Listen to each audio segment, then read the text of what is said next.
All right. Hey, everyone. Well, it's really just me for right now. I kind of got started without telling anyone that I was going to be streaming, so I don't necessarily anticipate anyone's going to immediately show up. I'm doing this mostly to get kind of comfortable with the process because it is so uncomfortable. And also, what we're going to be doing today is taking a look at Valheim, some of the changes that have come out to that, but also we're going to modify it. And so I'm going to show you how to modify Valheim, show you how to make sure that the dev console commands can work within the game. And I'm also going to give a little bit of critique.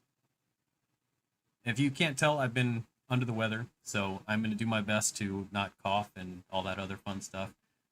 It has been a heck of a last couple of days, but glad to be back. So the first thing that I want to show you guys is the inside the Valheim folder. So basically, when you're in Steam, you want to go into the properties of Valheim and go into the local files.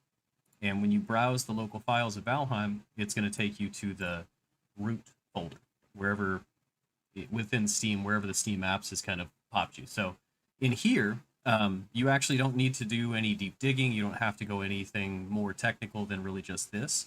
The program that we're going to be well, we are going to be downloading it. We are going to be installing it, so to speak, but it's really just dragging it here.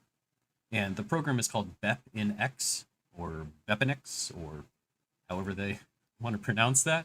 But essentially, it allows you to just add drag and drop mods right into Valheim. So it's super convenient, very, very easy to use. This here, I have a total of, I think, 5 or 6 different mods that I put into my game in an attempt to make a single player experience fun. Spoiler alert, it's not. I'm really kind of disappointed, if I'm being honest, about the single player Valheim experience nowadays versus how I remember it when it first came out. I don't want to stick a fork in it and just say Valheim is a multiplayer game, but it does seem like they've gone a long way to making it less and less convenient to play as a single player, and it was already a very inconvenient game to play single player. So um, I want to show you what some of these mods do. And first thing, let me just show you where the BepInX is. So we're going to use Curse, or I'm sorry, Nexus mods. And is this it? Basically, you want to search the Valheim Nexus mods for the BepInX plugin. It'll definitely be in here somewhere. You're going to notice if you just search for the word BepInX plugin, a lot of the plugins themselves are going to use that terminology because they're all compatible with it. But when you find the actual download, and I will find that, I'm going to pop a link in the description and everything here for the stream and the video and all that. Well, when I put a video together for all this, but so check the link in the description below. You can download BepInX, and then from there, you should just basically look for the mods that you think are going to be best for your game, your experience, your server, however you're setting this up, and you just download those, and then within that BepInX folder, and I'll show you again here on the this portion, you'll have a plugins folder within the BepInX folder, and then you just drop these DLLs right here. So each of these is a mod. I've got Valkia, which allows me to like install more stuff.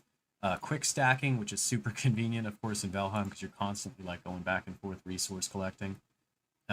Extended item framework, which I think that one was like I needed it for a different one. And epic loot, which adds, epic types of loot to the game, so you can get rare items and magical type stuff, little things that give you a little bit of an edge, and I figured would probably make the game a little bit more fun. Let me fire it up. I'll show you what I actually was able to get built with Valheim, and you can judge for yourself. It's games are relative, and my experience with games is very unique to me, I feel.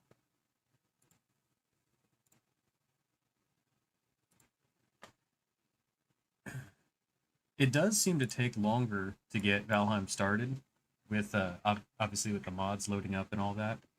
But you'll notice if you've got BepInEx installed correctly that this is going to be the first thing that you see when you go to open Valheim.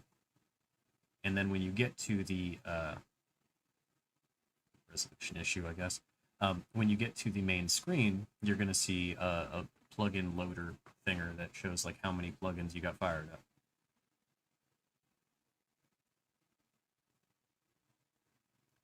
Bear with me just 1 second here, and we'll get into the world that I've built. And I've only gotten to the Black Forest type stage, so I haven't gotten super far. Before I get in here, though, let me show you one other thing. I did make a video about this, but I also want to show you that it's basically still here. In the launch options, you want to also make sure that you have this -console, especially for single player. There's going to be unfair things that happen within Valheim that are just like ridiculous, and it's super frustrating to the point where you would probably want to quit the game otherwise. You know, your boat will just explode for no reason, for example, and all of your stuff will sink. So to be able to like summon yourself a boat if that type of thing happens is a game changer. And so I do recommend everyone at least have this console in there. You don't necessarily have to use it, but certainly nice to have when you need it. So let's jump in with Mod Tank.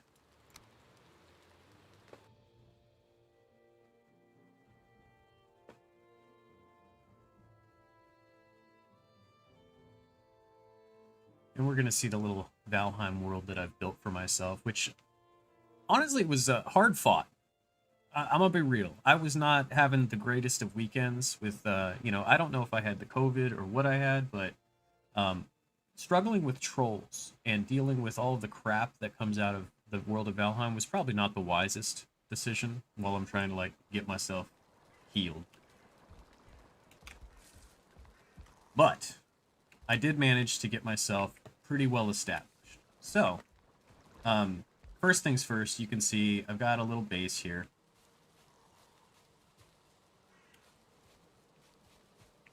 It is completely enclosed. I got myself a nice little farm. I got some carrots. I did manage to get a boat, which was, I haven't actually even sailed it anywhere. I just built a little dock.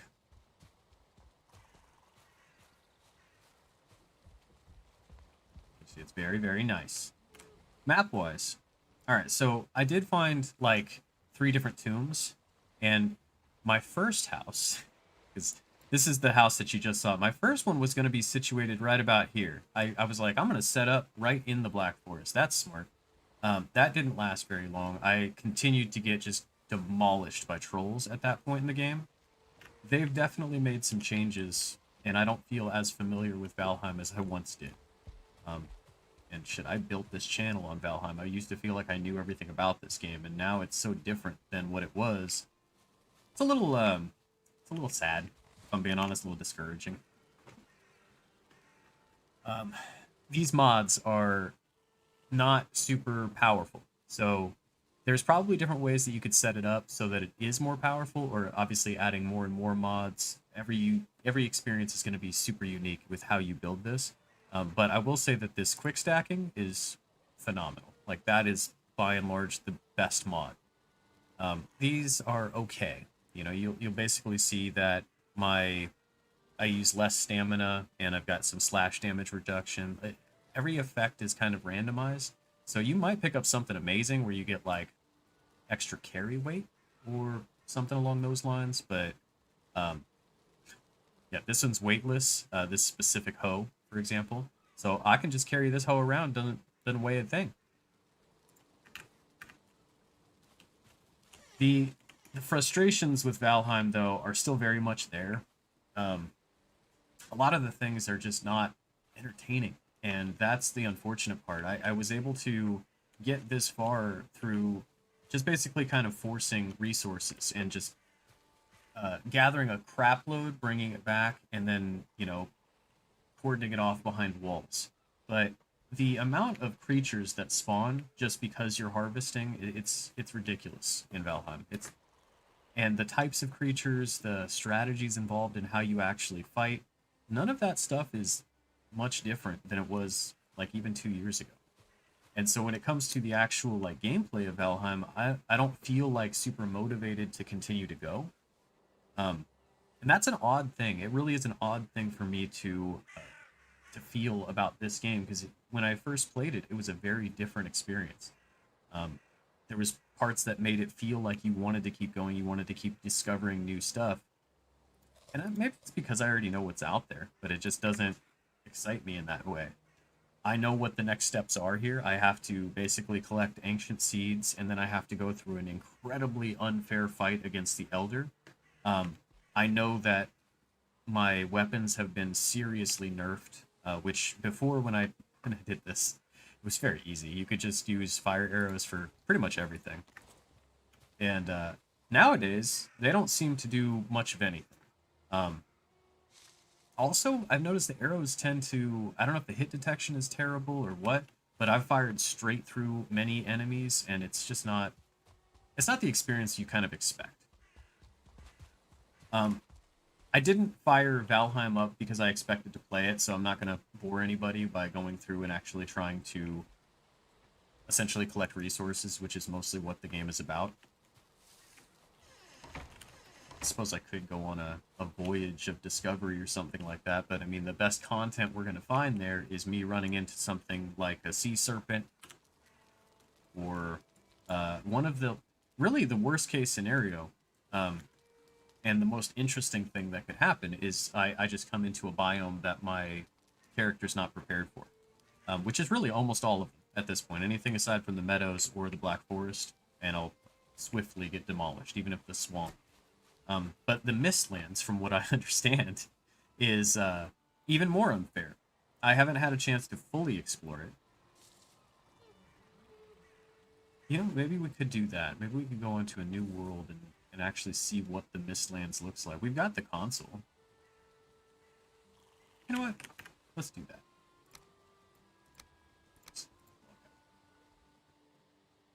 I'm curious. Because I've only read about it, and I've only...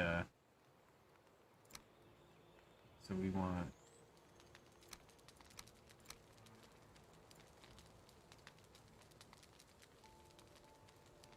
Oh. I know one of these guys was made for modding and cheating, so here, let's use Frank too. And then we're going to do a new world.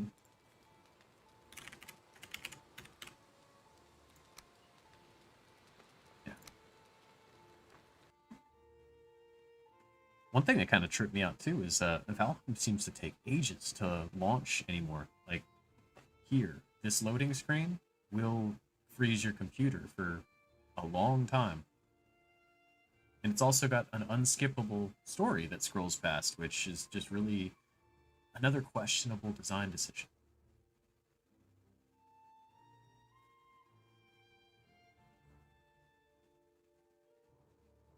If I Valheim is so weird to me because it again, it feels like the game that helped build my channel.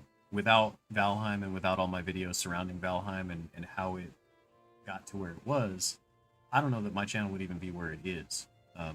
So it's weird to see that it really didn't evolve past that, even years later. I was really excited when I heard Iron Gate was like hiring new developers and everything too. But it seems the stuff that I did see them add, in fairness, there are a few new building recipes. Um, my understanding is there is. Oh, I didn't get to fly in because the character's already built. Okay, well, whatever. Um, my understanding is that there's entire like Mistlands structures and things along those lines. So we're gonna get to see those hopefully now. Um,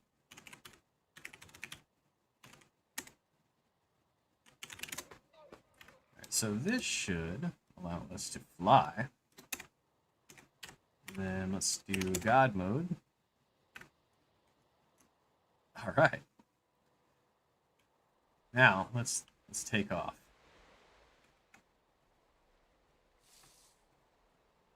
All right. So we're gonna see what we can find here.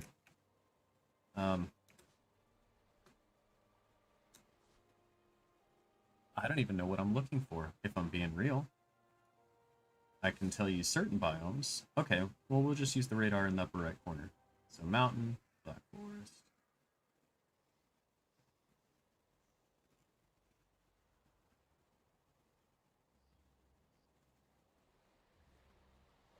Just straight up ocean.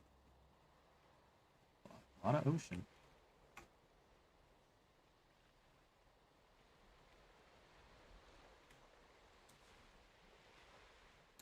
That's a little scary, huh? Speaking of scary, I have a game that I downloaded. No one's heard of it, but I think I might play that tonight. I think it'll be good content. If not tonight, I'll play it soon. It's meant to be another scary game.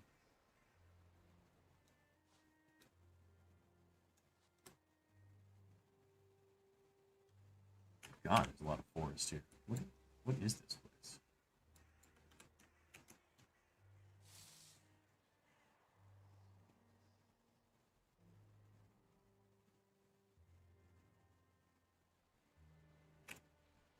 All right. I know there was a command to reveal the map. Let me see. Give me a sec.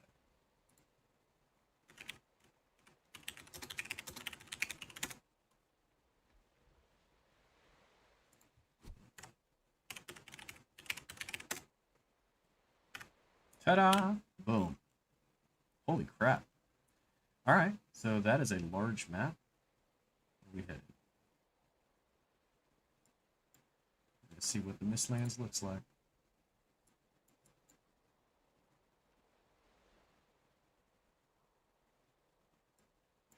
Maybe we'll see what the Mistlands looks like. I'll see. And we also have the Ashlands, which, by the way, I don't think that this game is ever going to be finished, if I'm being completely honest, because they've had time. But that is the last land, from what I understand, and the Mistlands is supposed to be like maybe the second to last.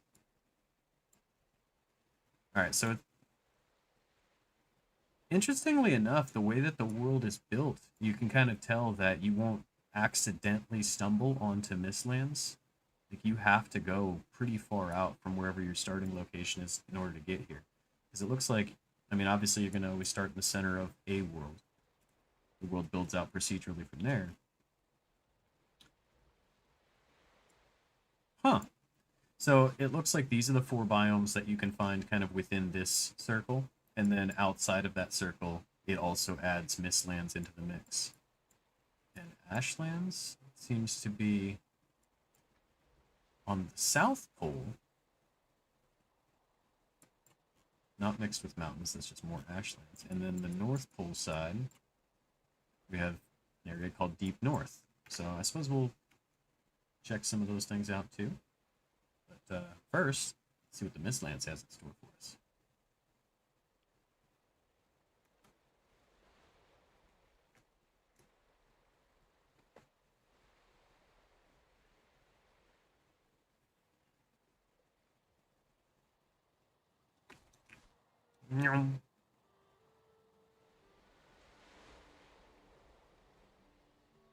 Zoom.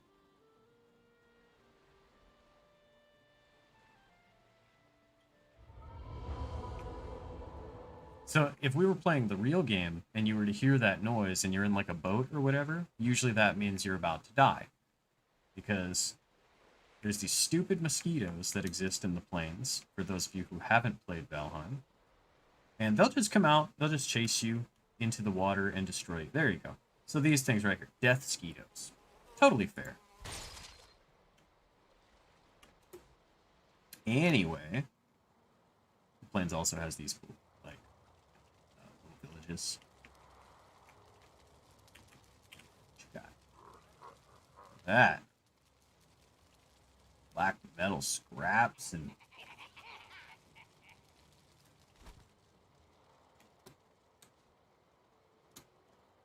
Alright, so from what I've read, the Mistlands is like a, got like a spider web type of thing going on.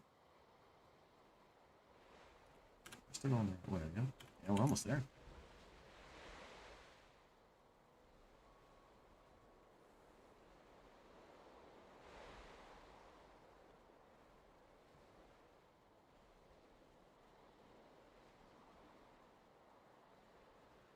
What's that? See, now here's how this game works too. Can you imagine you're chilling, right? You're just a Viking cruising the ocean. You see this little island and you're like, oh, that looks like the meadows. And so you pull up, it's not the meadows. So you've got death skeetos and all kinds of goblins and all you just destroyed. And then your boat sinks and you lose all your equipment. That's Valheim.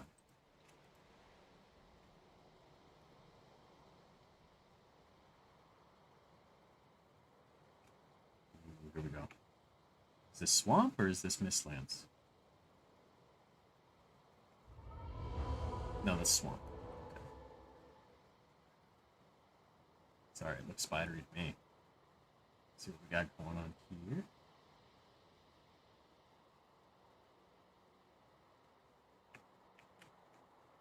You think that's the mist, guys? I feel like that's the mist. What's that? We're going to check that out in a minute. Let's see what happens if we go in.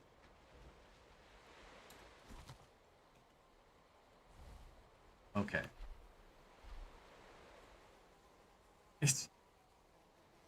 Alright, so we're going to have to spawn something. There's a thing that you have to use to, like, part the mist.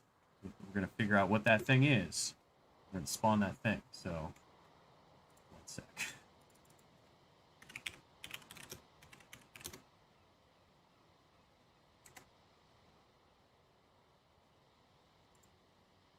Figure out the name of it.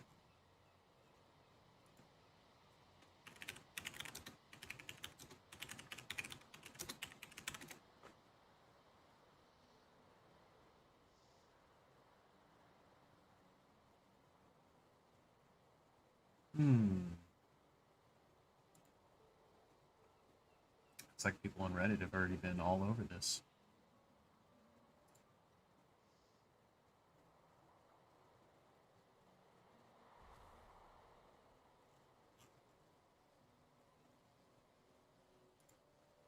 To actually type though.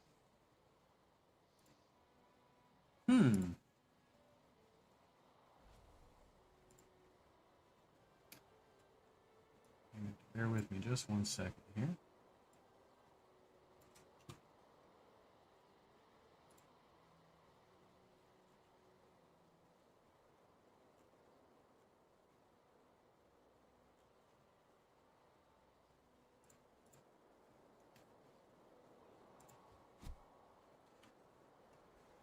Wait a minute. Apparently, if you just kind of stare at it, you can sort of see through it.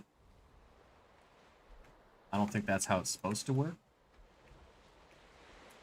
But that's definitely not how we're gonna have to do it.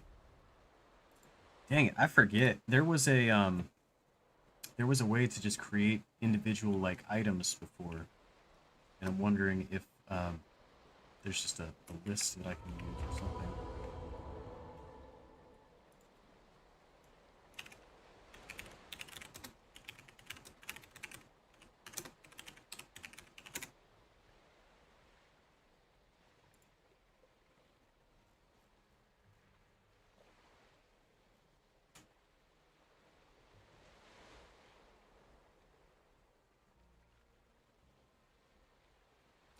Okay. So the spawn command is literally just the word spawn. That part's easy. And then here's item IDs. So let's try to look for the list. Are you kidding me?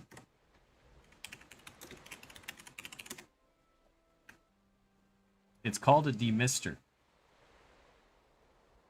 Can't make this up.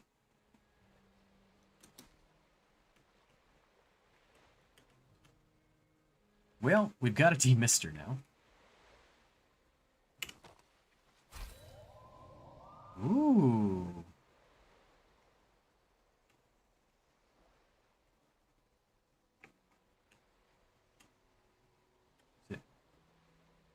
That's kind of neat. So it doesn't really let you see very far.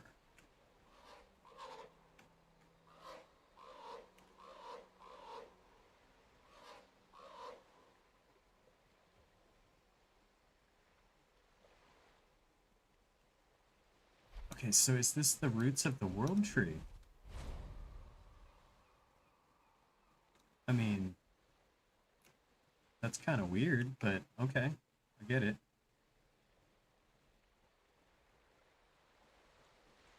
I don't know what I'm supposed to do with this, but that's the Mistlands, I guess.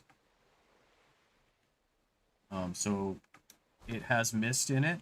It has a light that you use to part the mist, and it has things that you can see that are beyond the mist. Let's, let's keep peeking, see what else we can find.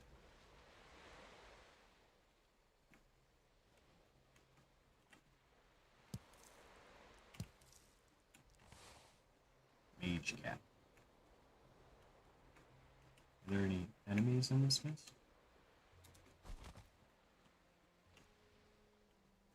Can't you already tell that it would be like terrible and really annoying to try to actually play the game within the mist? I already can feel that just from cheating in and around this area.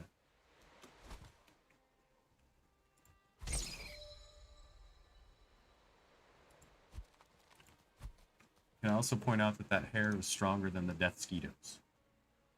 Just saying. Yes, it is.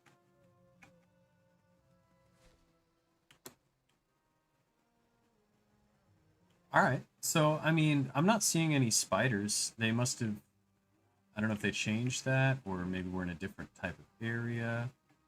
Um, this would be an interesting zone to try to traverse. I mean, to play the game legitimately. Unless, I mean, if I found a good group of people that like wanted to play, I would try it. But I feel like playing this game solo the way that I originally tried to play it, I feel like they made that impossible. They they've gone way out of their way to make it very hard to try to play the game like that. Why is this all pre-built and cool looking? And there's like a dude here. That's kind of cool. There's a little like base action going on here.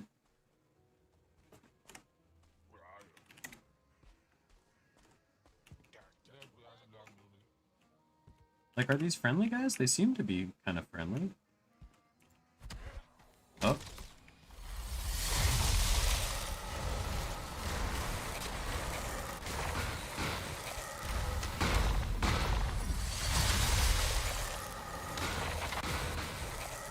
I don't think they anticipated that I would be a god. I'm not sure what's happening.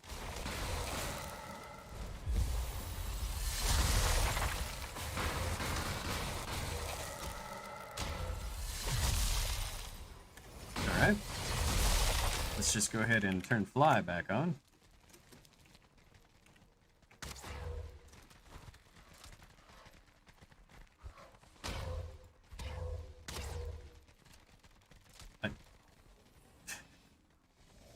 They just destroyed the crap out of their own base. That was interesting. They wrecked all of my armor. All right, well that sounds like we have discovered. What? Ooh, is this a different bird?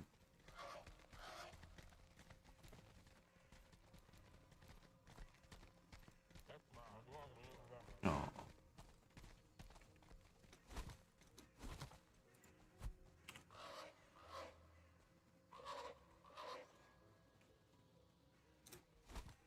All right.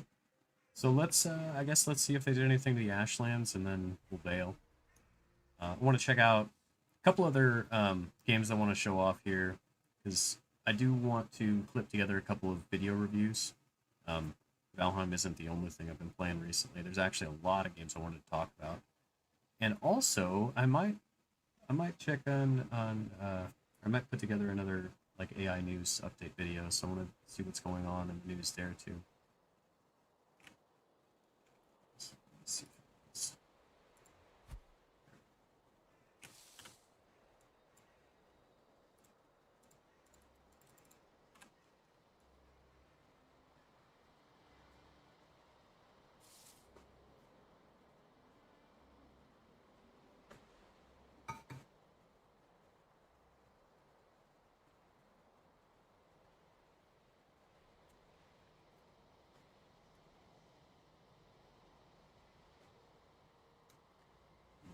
Mistlands.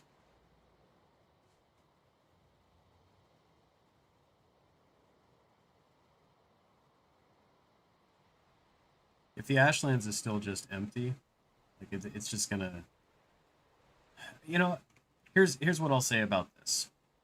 It has been years since this game debuted, and when it debuted, it had a lot of criticism for being not really fully built and for being released too early. And I made a lot of statements defending them to say, you know, look, this is a small team. It's going to take a while to build a game. This, you know, I said a lot of things, but I anticipated that is this. Certlings. Okay, so I mean, there's enemies here. I don't know if that necessarily means anything. Is this zone done? Who knows, right? Anyway. So, I defended the heck out of Iron Gate when Valheim first came out, and I really hoped at the time that they were going to follow through on a lot of the stuff that they said they were going to do, and unfortunately, they just really didn't. So, that.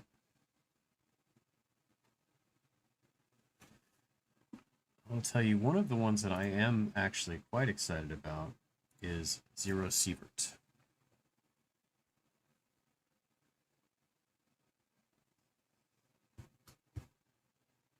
So we've got Tarkov, and Tarkov out there is it's doing big things. There's a lot of big streamers that are playing it. It's not really my style of game so much. That whole idea of like gambling the equipment that you've earned and going out there, and if something happens, you lose it all. Not my idea of fun. I would get very frustrated. God.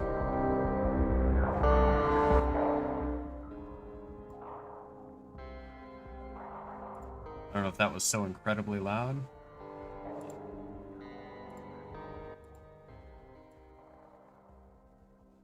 Jeez. Okay.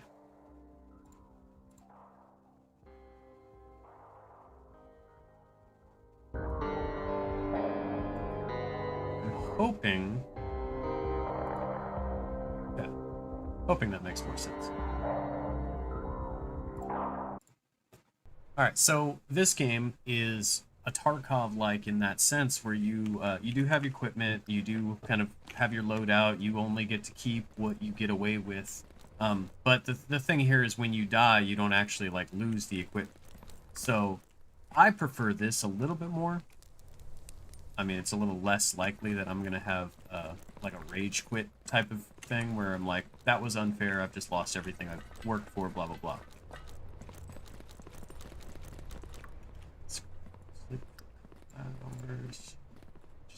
Just getting these numbers up real quick, and I'll show you what this is like.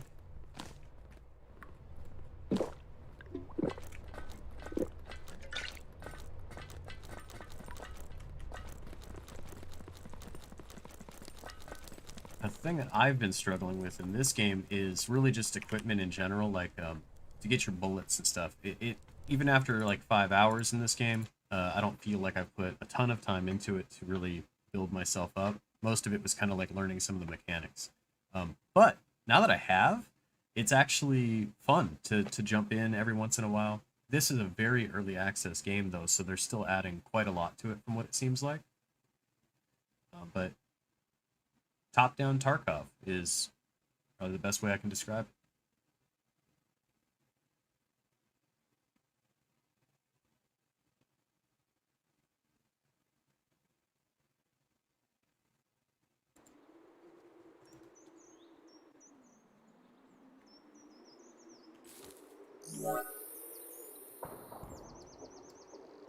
So I got let off right by an extract point. But the gameplay in a game like this is basically a gamble. What happens here is going to be based on luck and a lot of other things. Most of the people that you see are going to be hostile. There's radiation to deal with, also food and water. Like there was a dude. He probably saw me.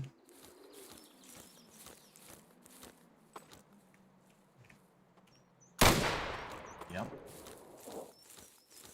Just try to get away.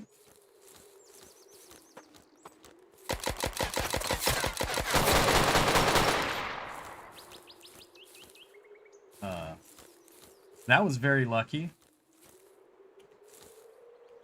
And I doubt I'm going to be that lucky with his friend. There is another dude. I just don't see him yet. The dude with the long gun is somewhere around here.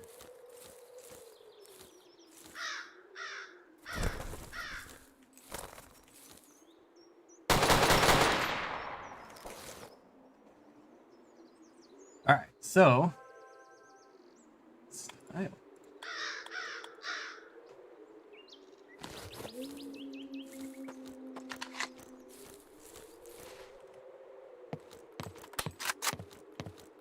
Actually, before I do this, let me make the body.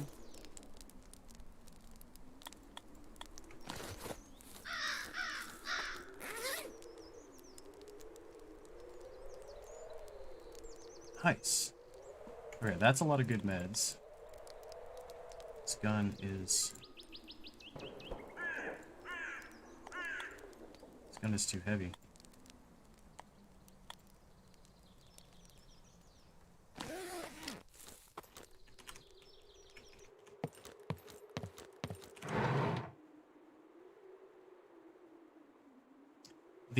The things that I need for like quests are lit up, but it seems like everything can be used for some kind of quest from what I've gathered. Like, I don't know what might be used later or whatever. I also haven't quite figured out what all of these slots are for, so there's probably things that I've passed up where unfortunately I probably could have slotted them or something. It's not the most straightforward game in that.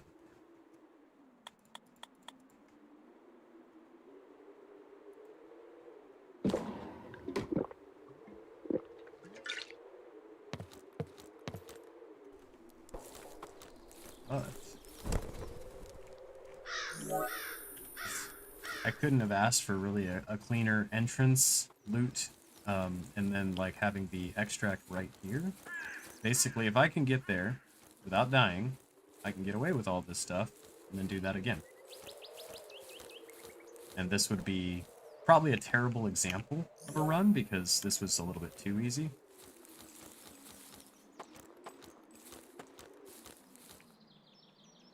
Now what normally happens is I'm on my way to the extract and then I randomly find like a boar that was behind a tree or something like that, and it gores me in like one hit and I lose. You don't lose the items, which is good. You just lose all your progress. So when you come back, you still got all this good stuff.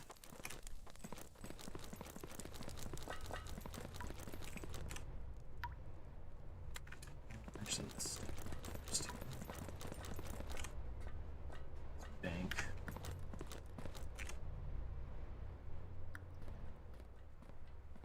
All right.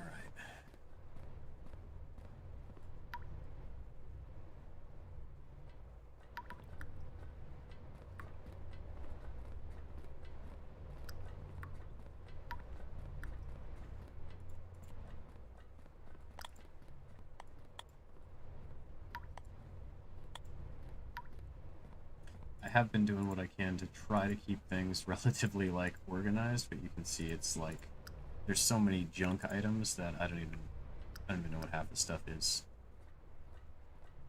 It's also kind of hard to tell. So if I'm going to be a little bit critical on this, it's very hard to tell what is actually junk. Like, what do I need to keep so that I can sell it?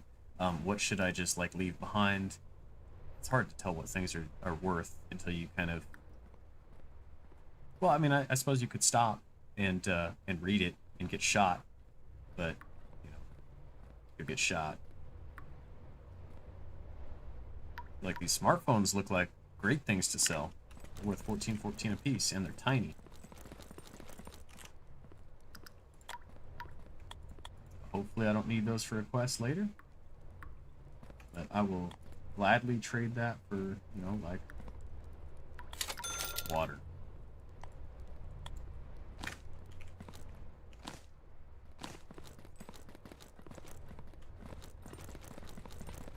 So you get the idea that is 0 Sievert. I'll do one more run. Let me bank.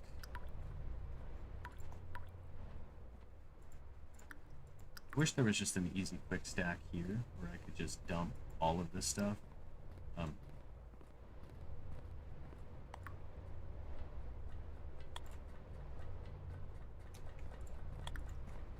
Why didn't that stack? It's not stacked, they stack here.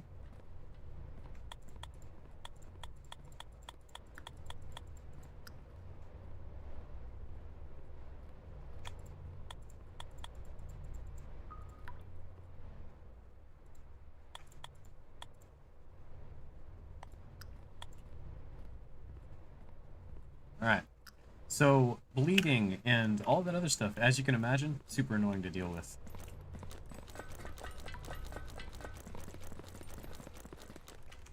Luckily, when I got shot, that was a very easy run. So not the best example of a run, but normally I get shot, it's a huge mess. I got food and water issues, you gotta bandage up and stop bleeding and all that good stuff, but that's what I want to do, at least one more run. Maybe get a better idea of what this game is really like.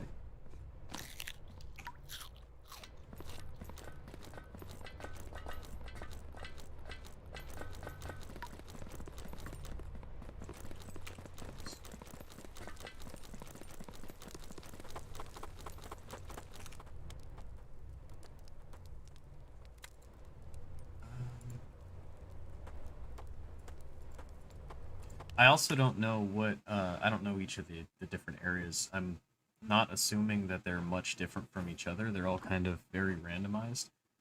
It's just, I'm barely just getting a hang of the forest one, so I'm kind of sticking with that for now.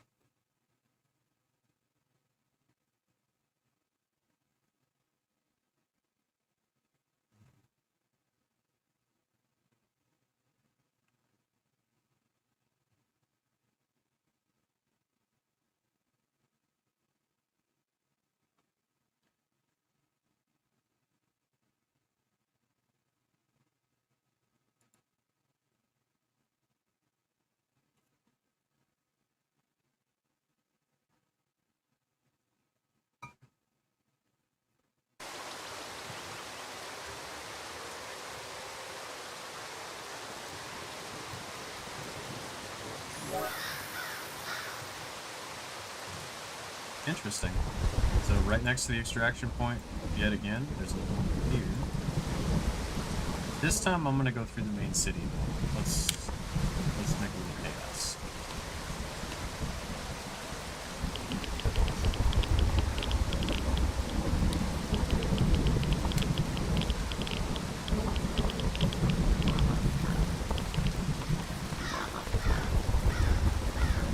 I am literally trying to click and it wasn't doing anything. I don't know if I was out of bullets or if I unloaded that gun, but let me try that again. As I switched to my rifle, I was clicking and it was doing nothing.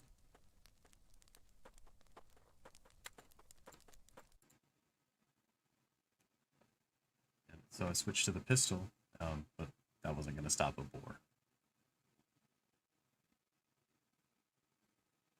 That right there, though, is the reason that I'm more a fan of this game than I would be something like Tarkov. Like, if I had loaded up a bunch of my good equipment, started up a game, and just got, like, sniped or something like that, I would have just rage quit.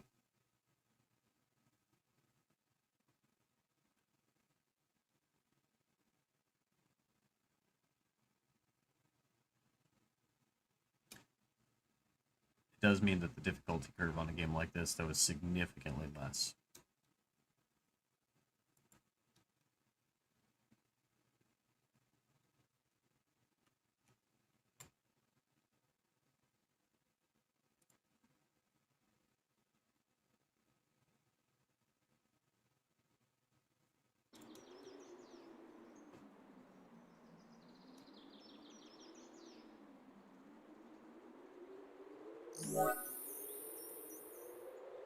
Alright, I am gonna go up Let's make sure we have bullets. Works this time. I don't understand.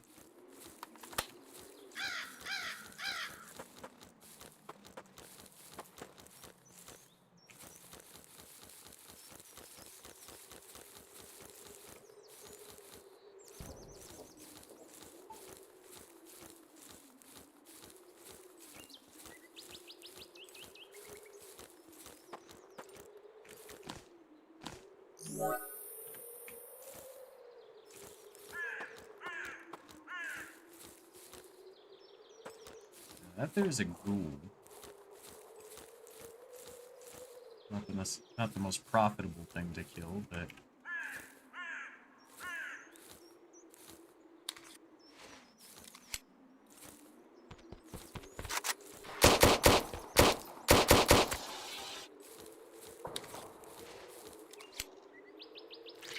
okay.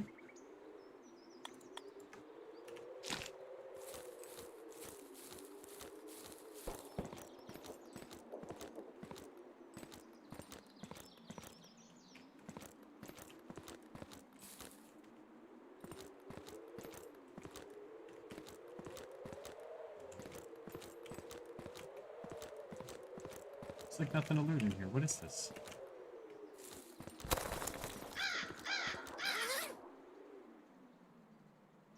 Secret toilet paper.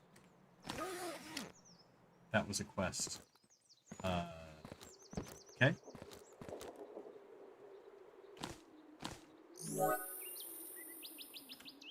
Probably won't survive this, but let's see.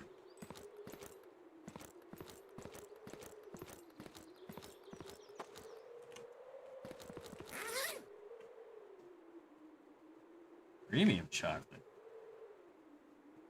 Got that good stuff. Okay. Don't know how Bod could be getting rid of radiation, but it does apparently.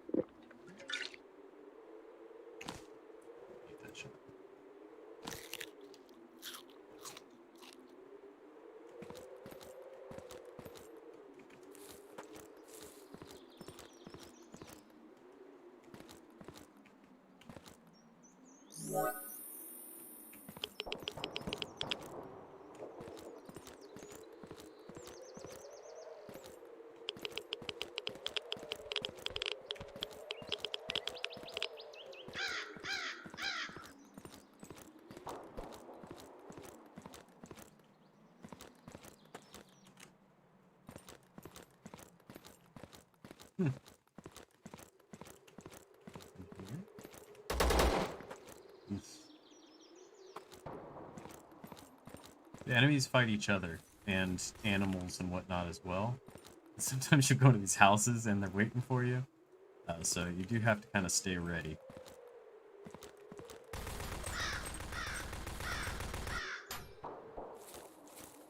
Yeah, see, I have no idea who's shooting at what. I just see a bunch of blood. So let's get up here.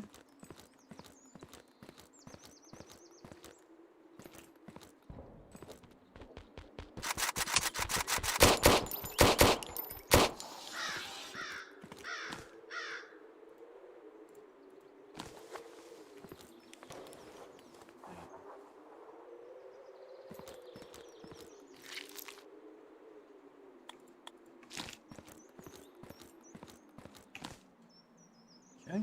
I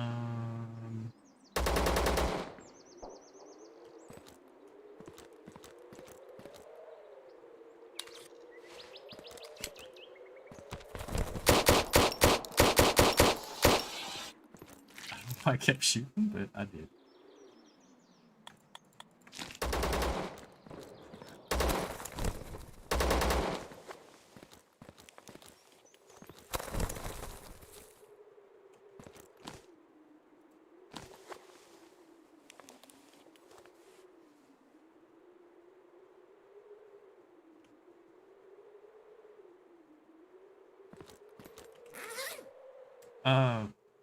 Did that not? Oh, that's for wounds. God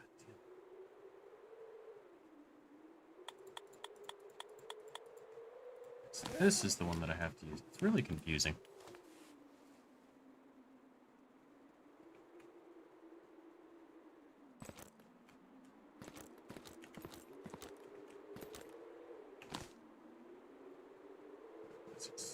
Papers.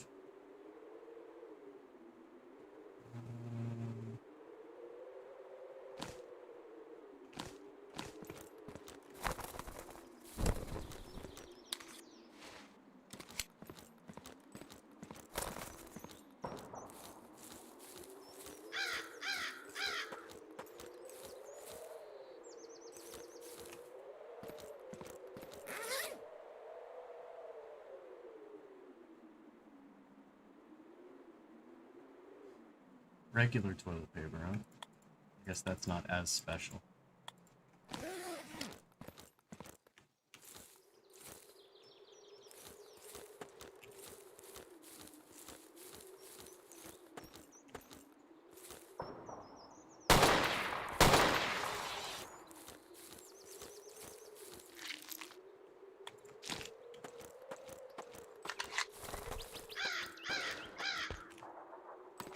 That's probably not a great place to be, huh?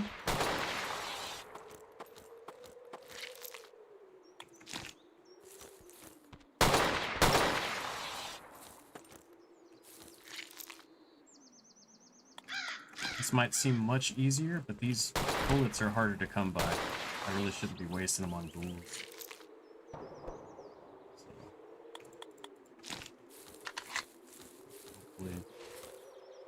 Hopefully that was worth it. That's probably not great, huh? Secret stash.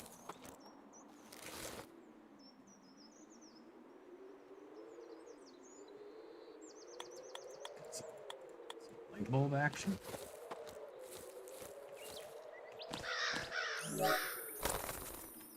Let's get at it.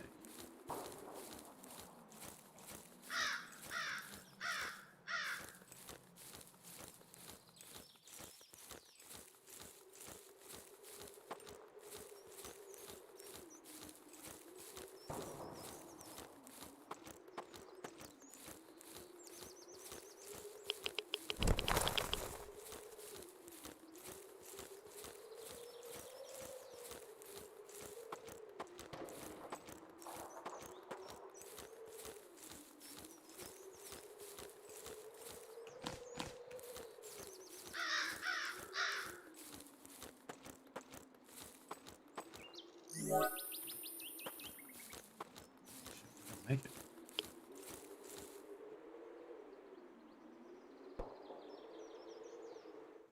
Got that toilet paper out of there. Boom. I did not expect that. Alright, I have no idea whose quest that even was. Let's see if we can figure it out.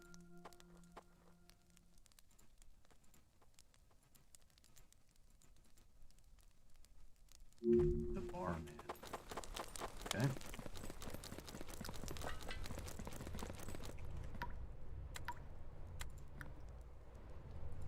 So we can get an armor repair kit, weapon repair, or weapon repair.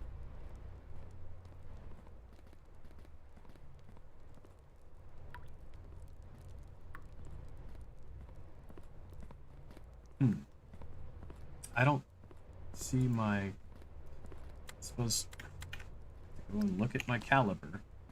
You don't memorize your bullets, guys. Alright, so 7.6 by 39.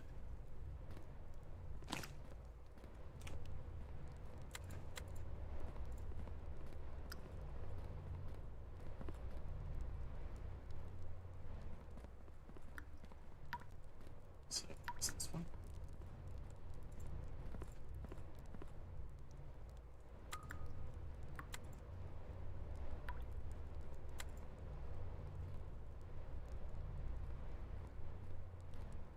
Lost contact with the convoy carrying supplies for the bunker. The transmission stopped. It was in the forest. Okay, smoking kills. Indulge a bit. Need a lot of cigarettes. Find any blue ones. Don't sell them. Keep.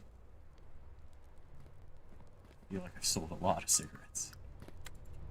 Unfortunately. Let's move on, I guess. I won't put you guys through the hill.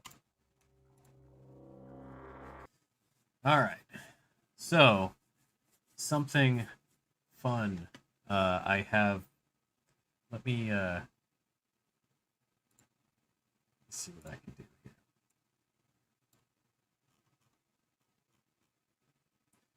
I downloaded it, so it is not, oh crap. It's an RAR file. WinZip or WinRAR? Really? What else can I use to open an RAR file? I can't use that compressed zip folder for that.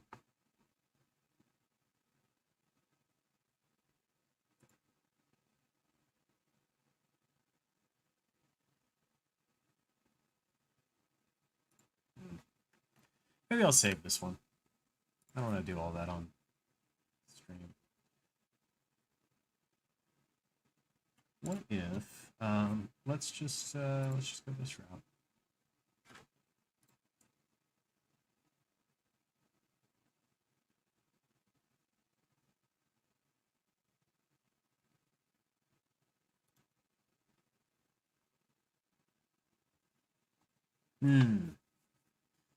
So I'll do one more.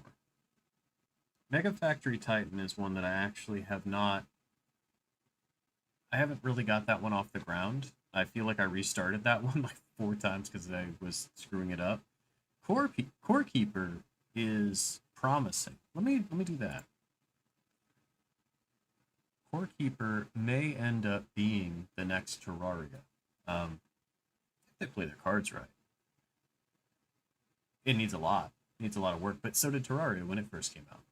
So I have a feeling that this one is going to be big.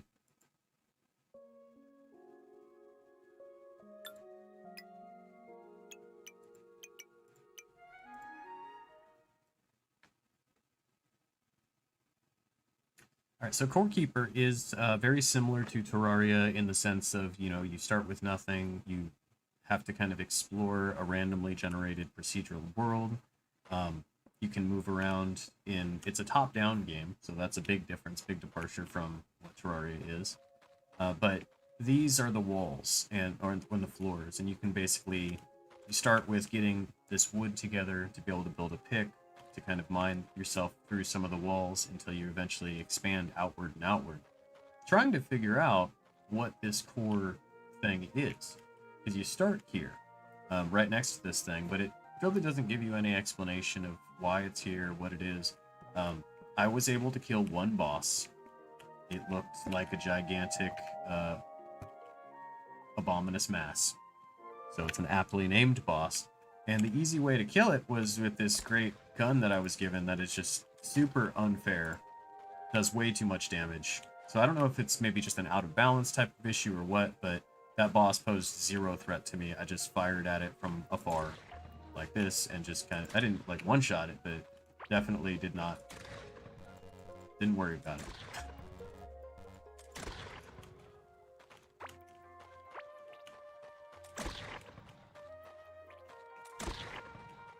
This is where he was, actually. Now, this is another one I was playing while I was sick. I wasn't really super coherent. I was really hopped up on a lot of medicine. So as I was playing through this and just kind of exploring, I don't know that I was making a lot of mental notes of what I was doing or what the next point in the game was, because I really don't know where I'm going now.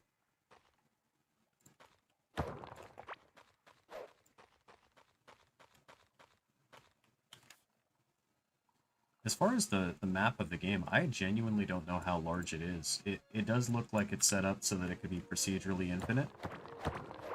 You know, that would be interesting. But to give you an idea of just the exploration aspect, let's just continue to move in a unknown direction.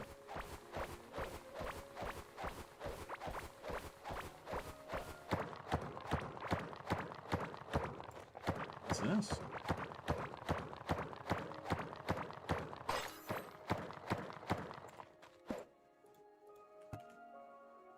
And this has basically been how I've, you know, just like Terraria. You know, just how you would go about discovering all of the stuff in the Terraria world by just exploring randomly, mining through stuff, collecting the items that you want to take back to your base, building up a base, constructing rooms that meet criteria so that you can have people move in. I don't know that there's going to be like a vast library of characters, but when I beat the first boss, this gnome dude spawned, and he seemed to allow me to trade with him. And then I also got this dropped item from the boss that it made it very obvious like what to do with it, and it basically made it so that he could move in. So I have just that one guy. It didn't change the items that he sells. It didn't make him more useful. Honestly, not a super useful NPC. So aside from stumbling onto another boss, I'm really not sure where to go. So I guess that's what we're gonna do, is just explore.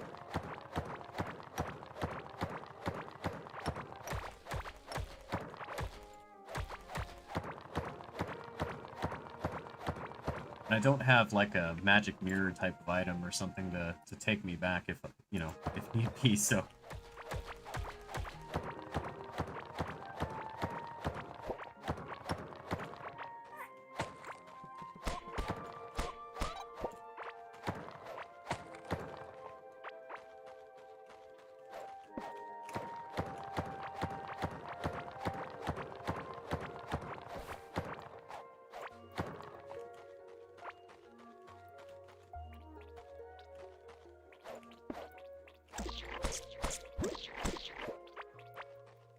And you can see a lot of these enemies, they're not super challenging. I haven't really encountered much in this game that I would say is like a dire challenge.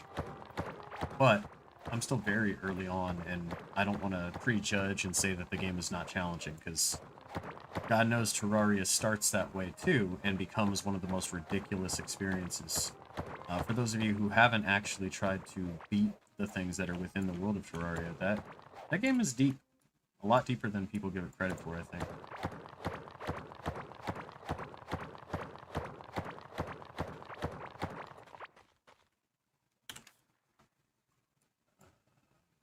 But what I am not seeing here is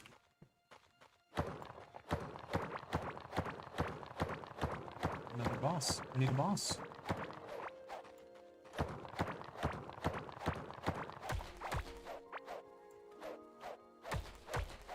I don't know what is,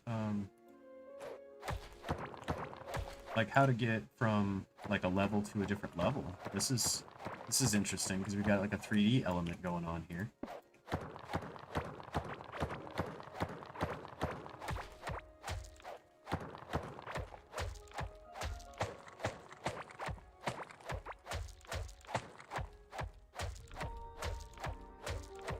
Okay, so now we appear to have entered something actually different. This is an official biome, and I don't think we had anything like that before. So let's make our way back up so we can dump our... Should we dump our goods? Do we need to?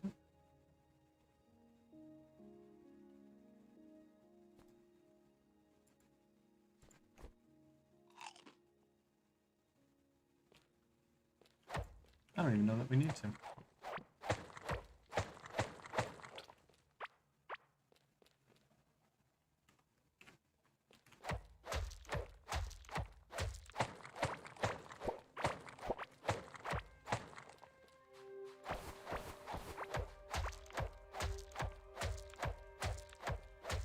It's weird the way that this is set up right here. It almost looks like I'm digging towards an exit, but nope.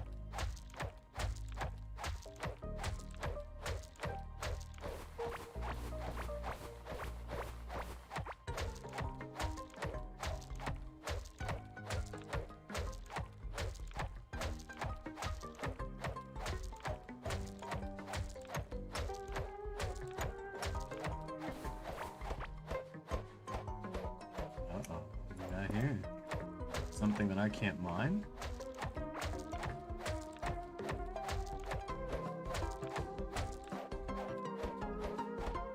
That's weird.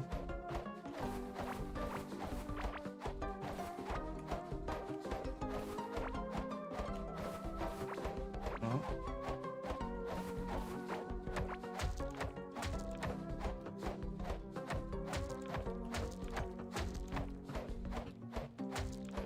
Okay, so like, what is this? This is a material that I can't mine through.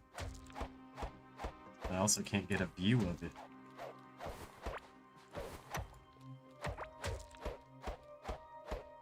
That's interesting. I wonder if that's like a different biome or something more advanced.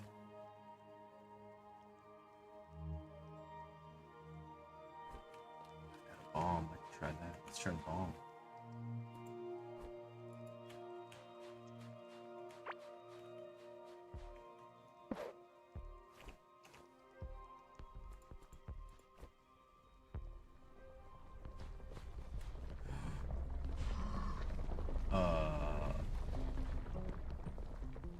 Did you guys see that?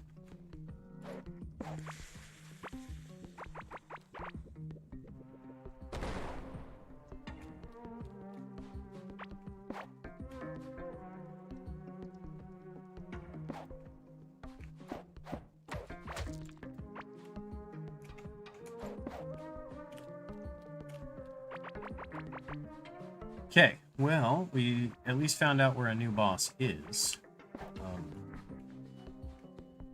How we get to it is a whole different question. Obviously, this pickaxe isn't going to be sufficient. We can't even bomb our way through that material, whatever it is.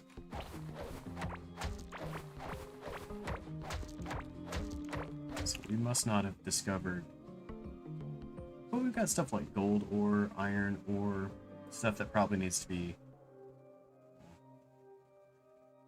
maybe cooked up into something better. I don't know, there's got to be a tier system just like in Terraria. Whoa there, buddy.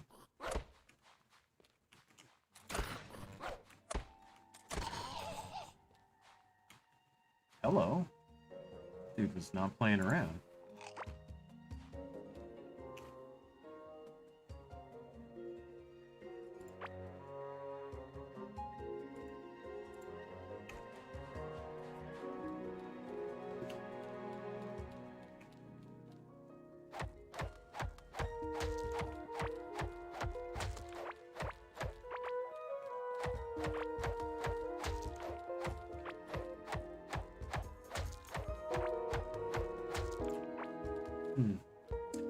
Alright, well, this, you know, I wish there was something cooler to show you here with this game. Unfortunately, this is really just getting started, so,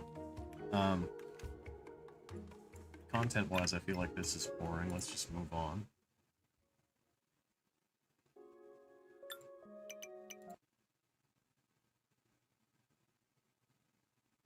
So we covered Sievert, we covered Core Keeper, Valheim, Megafactory Titan.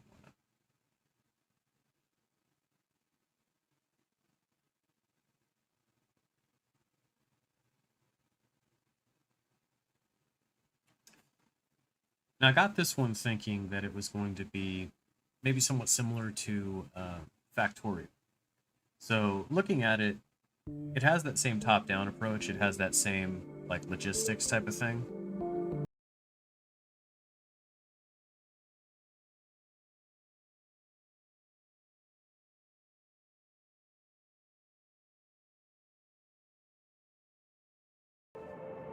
Yeah. So the thing that I wasn't understanding about this game as I was starting it was I was reading it, but I feel like I wasn't really understanding what it was saying. So I'm gonna play on this normal difficulty, which is actually, it seems like hard is the normal difficulty. I'm gonna, well, actually I'm gonna keep the tutorial on. Maybe I'll make a video out of this or something, but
team gets the ability to like have these underground things, it doesn't make it cost less money.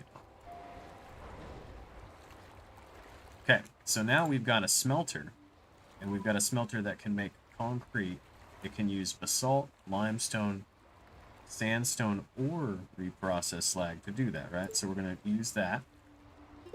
Then we're going to use this little maglev thing here. And basically we just kind of click and do that. Make it so that the arrows make sense.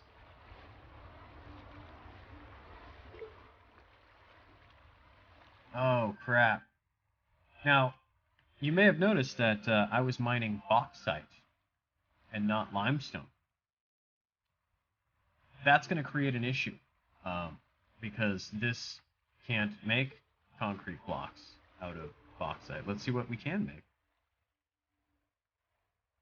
We can make aluminum. This is why I restarted so many times.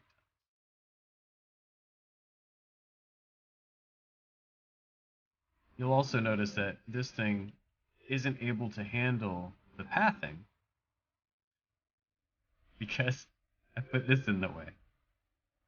So this is just a mess all around. I've done pretty much all of the parts the worst way possible in the wrongest way possible. So it's a great demonstration of that if that is what you were looking for. Let's do this though. Let's just go ahead and say, you stop what you're doing. You know what? Mine some limestone.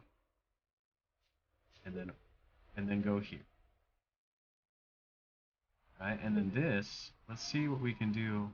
Let's just stash these in the headquarters. Boom. Got a couple of incoming calls. They want to buy some mineral wool. Cool.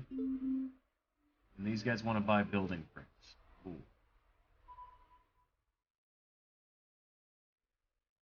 So the idea is that these neighbors who are, I guess, competing with me, but at the same time willing to deal with me, are the ones that I'm making my money from.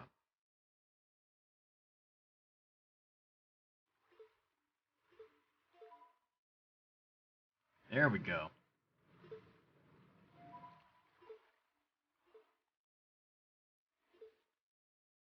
Okay. So now we've officially got this thing working with limestone instead of bauxite. And it is officially making concrete blocks now.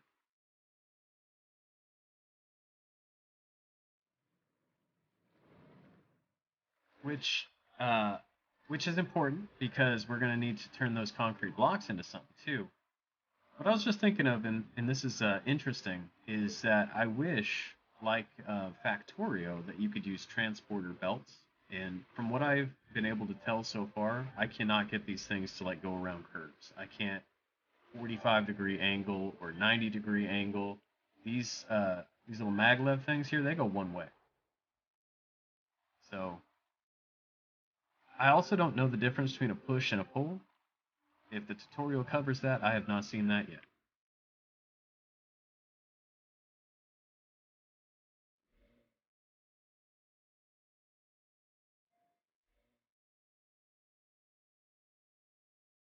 We're discovering little deposits still. Found some explosives.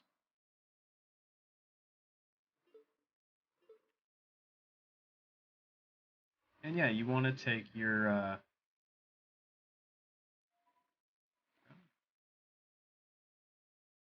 I don't really know if I'll be able to do. Let me see. Yeah, it won't work. Yeah. So we're gonna have to figure out how we can put this in here, but this is how we're gonna make the building frames.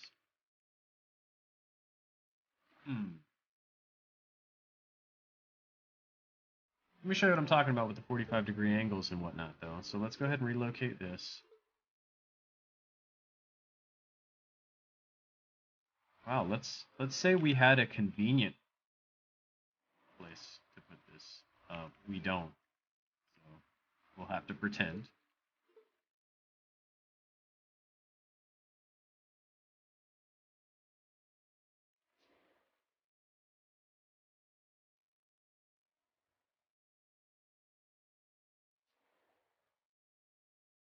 You see, this right here is what I'm talking about. So you end up with these essentially intersections, and well, maybe it's just graphic. Let's try. Nope, that's definitely not just graphic.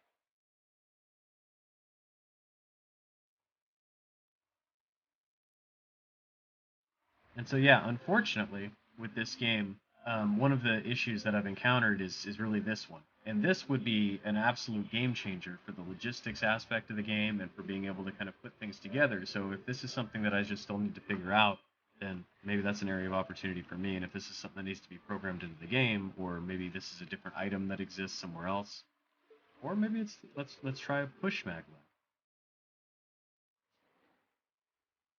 Wait a minute there.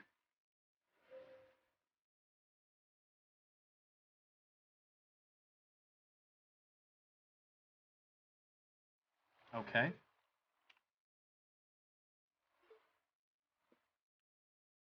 The other part that's a little annoying about this game here is you can deconstruct things, right? But keep in mind they are rented things. So then after you deconstruct them, you have to go into a separate menu and then tell the game, I don't want to rent those items anymore.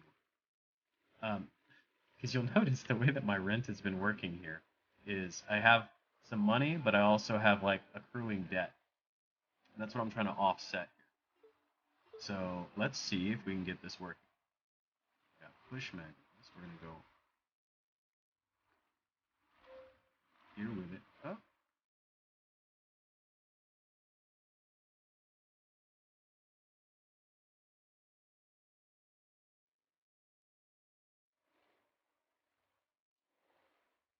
what? Okay. So this game does have the exact item that I was complaining didn't exist. So I'm psyched. The only issue that we're having here is that the power is intermittent, and that's just because we're using wind power. And yeah, that's going to be intermittent.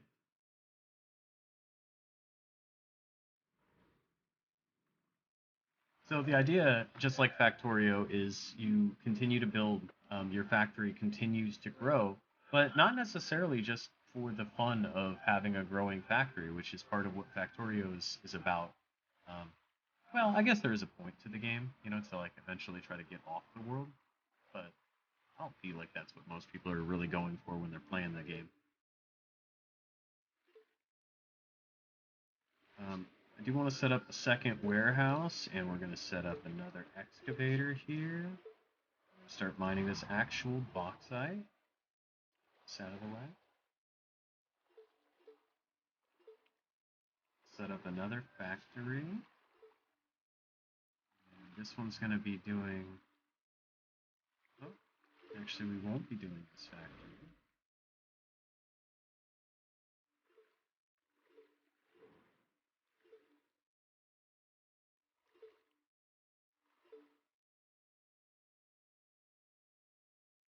So we need a smelter.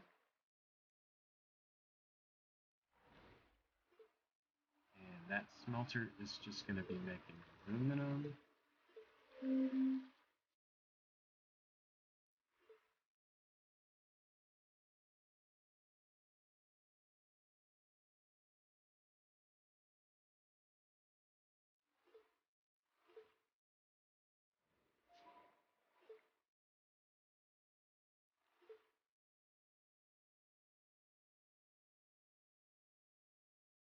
Now here is the problem that I wanted the basalt. Because this is the wall that I hit with my other save game, is if you start doing concrete with limestone, you can make concrete, and you can make the building frames, and you can continue to follow the tutorial. But the second thing you'll notice that I was asked for a trade request is mineral wool. And to make mineral wool, I need completely different materials than anything that I've touched here. So I've got basalt, silica, or reprocessed slag. So one of the other things that I noticed is that I'm making slag, right? Like, I don't know what to do with that. I haven't, to my knowledge, I don't have a recipe where I can turn this into like something where I can repurpose it. So beyond making one piece of aluminum and one bucket of slag, like I don't know where to go from there. How to deal with this liquid element that's something I haven't touched yet in the game.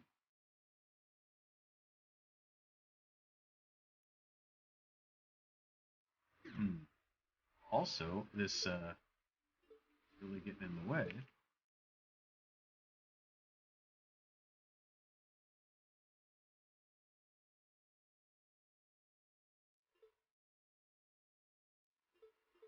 What's happening?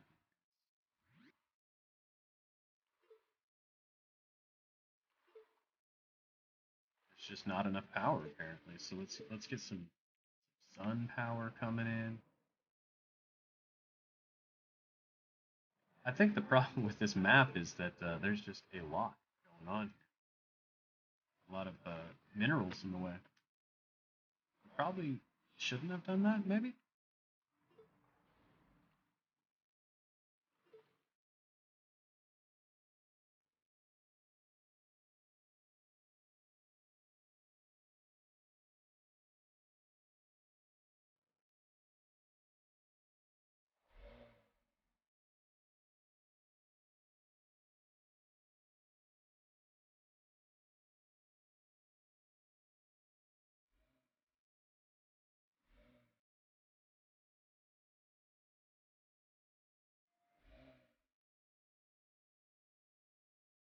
Secrets to piping research.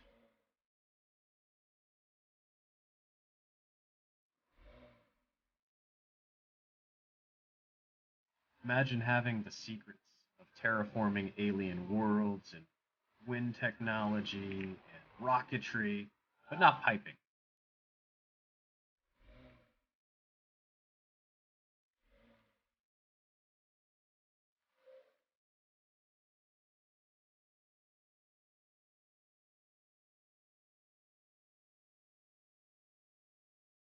Alright, so this dude here is just not doing much.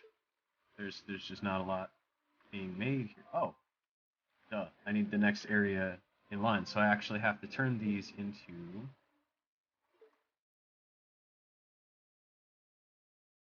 Wait, no, I have to store them, right? Is that they already. Yeah.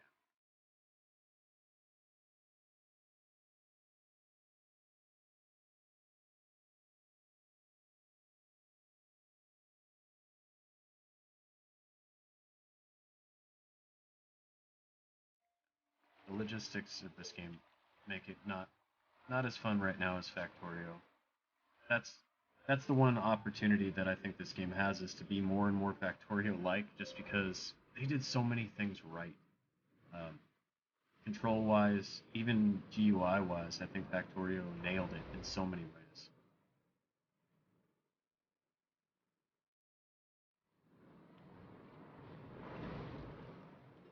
But what we've done here is we've now got a giant warehouse. This warehouse is taking in these building frames. So we've gone from basalt to concrete to building frames to warehousing those frames.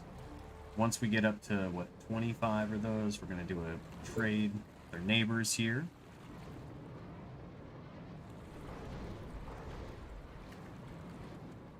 And I wanted to touch on this game. I definitely didn't want to get into a full game of this game because I don't know enough about it really to have judgment on it. I think this one's still very, very early, just based on the balance and the world generation and a lot of the more obvious issues that I've seen. So I don't want to count the chickens before they're hatched and say, yeah, stay away from this one, because this actually is very promising and has a ton of potential if it is as early as it feels. If this is about ready to be released, maybe not so much. But I think the way that it is right now, especially given this early of a version number, I'm pretty impressed with it. And once the world generation is a little bit cleaner, once things are a little bit nicer to work with, I think logistics will be an easier thing to deal with. There's just going to be some annoyances. For example, this returning rentals thing, like, automate this. I definitely don't ever want to have to return rentals. I don't see the point. Yeah, I can't think of one logical reason why I should have a rental sitting in an inventory that I'm paying for and not using. That's dumb. Just automatically send it back.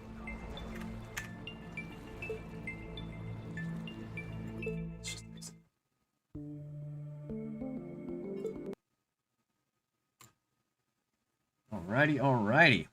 So let's talk. Let's talk about some of the stuff that is going on in the world of AI, because a lot of people, too many people, are consistently coming and asking me what is happening in the world of AI. So I will tell you, it is it's scary. It really is seeing a lot of the newest stuff. Let me show you something. Now, I shared this a little bit earlier today on my Discord. But let me go into some of these topics. Ooh, All right, so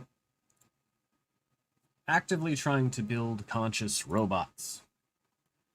This is our future. You know, I feel as if machine learning and artificial intelligence have always been a journey to try to reach this stage. They've always been an attempt, even computers in general. Everything that I've seen since messing with computers from the time I was a kid, everything about a computer is an attempt to create a human-like thinking machine. And everything that we've created, whether it's a processor or a RAM chip, if you think about it enough, there's symbology that links it to some kind of part of the human mind. Whether short-term memory becomes RAM, a processor becomes the human brain, things like that. In a biological machine, things are just kind of combined. Anyway, I say all that to say that I don't think that this goal should come as a surprise to anyone. I just think it's kind of straightforward. Here we are. Now we're literally trying to do this. Kind of cool that it might happen during my lifetime. There's also there's also that scary aspect of it though, where it's just like, you know, will the super rich, for example, once you have the ability to potentially, let's say we have an understanding of the human mind and we're able to move consciousness from one body to another, you know, like once we can spec apart the human brain and have a good understanding of how much memory do you have, how much storage space, what is your processing power, those types of things where we can make a straight one-on-one comparison with terminology that we use for modern computers, it'll be easier to determine whether or not we've built something that is technically better or not, right? And I think eventually we will build something better. And it will be a tempting thing to want to take my consciousness and want to say, like, oh, okay, let's transfer into this better thing and see what that new world is like. Who's to say if we'll ever get there? But the future is looking creepy. You know, I think a lot of folks, because of my videos, because of my takes on a lot of this stuff, a lot of people think I'm rooting for AI. And I don't necessarily take that stance. I just don't believe that there's anything that can be done to stop it. I think that there's going to be very powerful people who are extremely motivated to get this stuff off the ground. There's a lot of profit in it for them, and I don't think that laws are even going to stop them. So I don't think that this is I think it's an eventuality more than it is people's goals. It's inevitable in the way that I look at it. So I wanted to start there because I did pick that up today. Let's take a look at some of the other stuff happening in the world of Stable Diffusion. So let's see.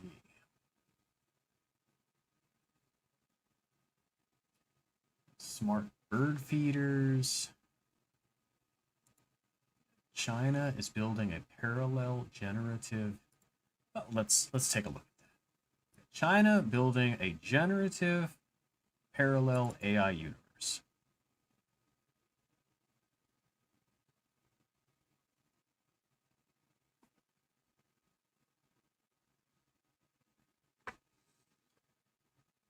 Text to image.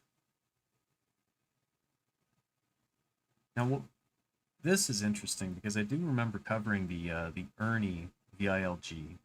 Um, that was already supposed to be bigger than Stable Diffusion, and I'm wondering if Stable Diffusion 2 or 2.1 in any way even freaked out China. Uh, I'll be honest, on our end, it didn't. You know, for the world of people who are interested in generating AI art, um, 2.0 was actually a huge step back in the world of what we want in terms of our freedom. Um, and 2.1, I think, was another maybe step in the right direction, but built off of the misstep of 2.0. Uh, the 1.5 model that's still out there, in my opinion, is still one of the best and one of the easiest to build off of in terms of like Dream Booth models and things like that. But I'm wondering if China even has some of those same issues. A lot of those version numbers are almost like they're almost representative of just stuff that was happening at the time anymore. Because 2.0 is not better than 1.5.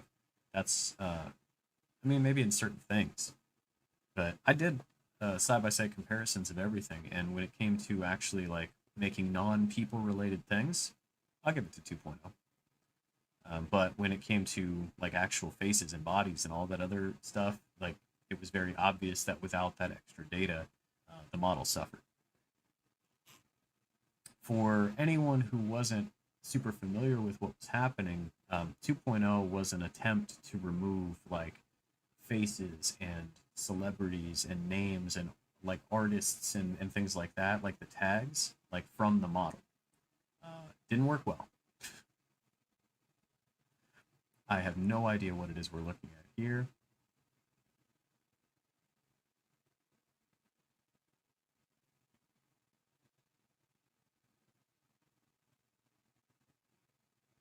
Okay.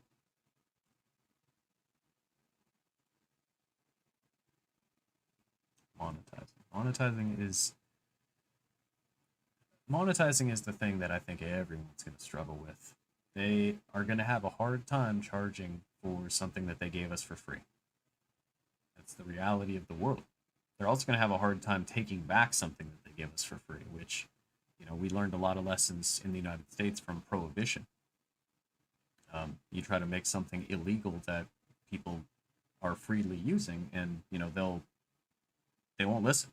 You know they'll do everything they can to just keep using it. So I think it'll be very interesting to see how laws develop and how things progress over time, because people aren't just going to blindly listen. And even if in the United States there were laws to prevent copyright related things and stuff like that, like a lot of people are vying for because they're short sighted, there are other countries, you know, that won't be affected whatsoever. Like, for example, how much do you care about copyright law in X country? You know, does Canadian copyright law affect you, or Brazilian copyright law, or Costa Rican? And I think people from those other countries are going to be they're going to feel the same way in reverse. You know, what laws we change here don't actually hurt or affect them in any meaningful way. So I think a lot of the people, I understand a lot of the arguments of AI artists, but I do feel like there's just not, there's a necessary evil to change. And unfortunately, there are going to be careers that fall by the wayside when new technologies develop. There always have been. I'm not saying that's what's going on. There's going to be a great number of digital artists that literally just embrace the AI art and become the next wave of AI artists or the next wave of artists in general. But certainly the people who refuse to learn whatever the new technology is are going to get stomped by it. That's kind of normal, right? You know what we'll do?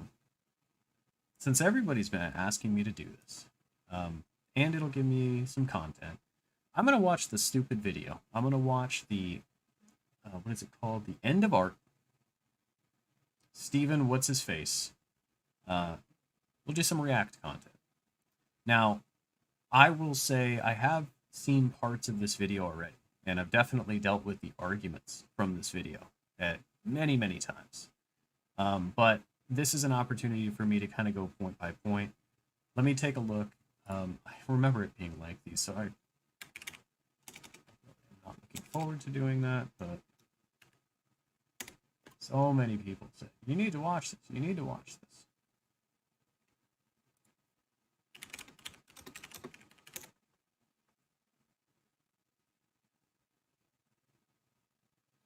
Argument against image AIs. With artificial. Okay. So first things first. Steven Zapata. Okay, so I understand Steven Zapata is an art instructor. His job, because people pay him money, is to teach art. And school education in the modern world is an investment. Art, as a career, if you're going to pay someone to teach it to you, is meant to, you're supposed to learn things and how art is going to pay for itself. So before I even start this video, I need you to understand that from my perspective in the world of education, the concept of being an educator, I think you're doing a huge disservice by telling people that, like, look, I'm going to continue to teach you, like, this is a dying art. I think that's counterproductive. And to be honest, it's just really not sensible. Like, teach people how to make money within the world of art. That's your job as a professor, as an art professor specifically, not just teaching them how to draw. That's crazy. You can learn how to do that for free. Artificial intelligences that make art is a topic so fantastical, so absurdly science fiction, that I sometimes have difficulty taking it seriously. Unfortunately, I must take it seriously. Our AIs are here, and I have found the lugubrious shadow they are casting on the artistic discourse and the minds of students difficult to ignore. I have structured this essay as a series of counter-arguments to a few of the most common rejoinders around AI art.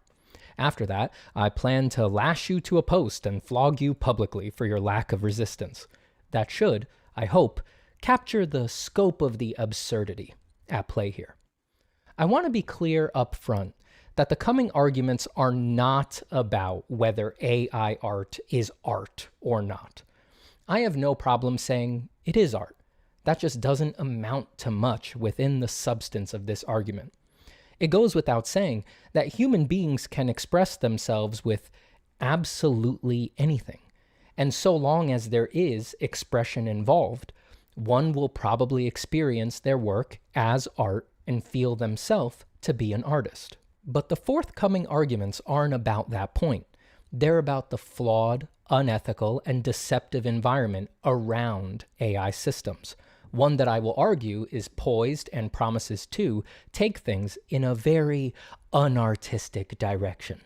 It's not hard to imagine an ethical and consent-based generative AI image system, and that only makes it all the more galling that the ones being released now are emphatically not. I also want to say that I, as a person of this world and time, am as morbidly curious as to what these systems can create as anyone else, and I am certain that I will be deeply moved by examples of AI art in the future.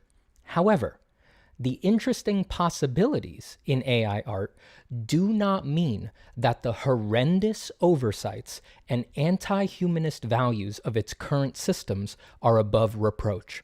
I must admit that I will be engaging in some fortune-telling in this discussion, but considering the subject matter, I think that is inevitable, necessary, and actually desirable. Most of us would have called the current state of these systems a fantastical impossibility just 10 years ago, and they might not have snuck up on us and disarmed us so easily if we had been willing to project a little further into the future. I have heard arguments that try to end this whole discussion before. Okay, let's stop here, Steve. Even at double speed, you're using so many unnecessary words that didn't need to be said. Like, you're just filling space. I love actually that this video started not by just saying that AI art is not art, because I agree. Art is in the eye of the beholder. Like, you can literally just call whatever you want art, and you are, as the artist, the person who can make that distinction. So far, we have covered absolutely nothing it starts. They mainly take the shape of technical assertions that these text-to-image systems cannot get better based on the nature of their design, and that we are already seeing their finished form. I am not a machine learning expert, programmer, or software engineer, but I must say, I find that hard to believe, given that they have already improved since previous inferior iterations. I want to make very clear, however, that even if you don't extrapolate into the future and contend only with the current state of the art, the way these AIs are being trained, released, used, and marketed right now in the present is already grounds for serious concern. If these AI systems are allowed to propagate unchecked in the way that they have thus far, a dangerous precedent will be set, revealing that visual artists are unwilling to defend themselves and their work against theft and exploitation. And have no doubt, that is what is happening here. In their current state and along their current trajectory, these systems are heavily based on the opportunistic collection and exploitation of large amounts of creative work from huge numbers of people with no consent or compensation. To signal to these companies, including the ones to come, that artists will allow this with little resistance will not bode well for the commercial industries, for fine artists, for hobbyists. Okay, so what he said is true. There isn't compensation being given for data that's being scraped. However, the things that are being scraped from are not being sold.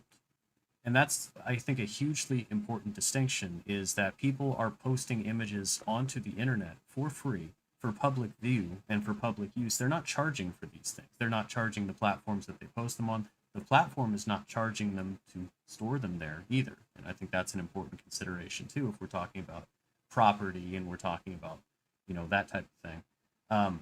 But most importantly, like, nobody, even on the AI art side, is profiting from this work. So when we talk about things like giving credit, especially when copyright isn't being utilized here, I mean, we're not making copies. We're talking about like recreations that are diffused.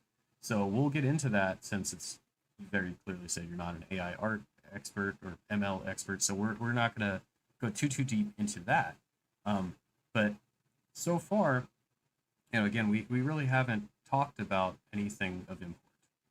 Everyone. And I am baffled by my friends and peers who are looking into the mouth of the lion and saying it might be hospitable in there after all because they glimpsed some bits of food stuck to the teeth. I am as aware as you are that false certainty about monumental technological events like these doesn't mean much in the warling maelstrom of history. But we must recognize that kneeling to this brute fact does not always make us wise. Rather, it renders us mute and docile, and that is the last thing we as artists need right now. We must be willing to defend ourselves, each other, and our work, even though these AI companies will try to cast us as whiny and ungrateful. Don't let them control the narrative and lull you into compliance. We should be...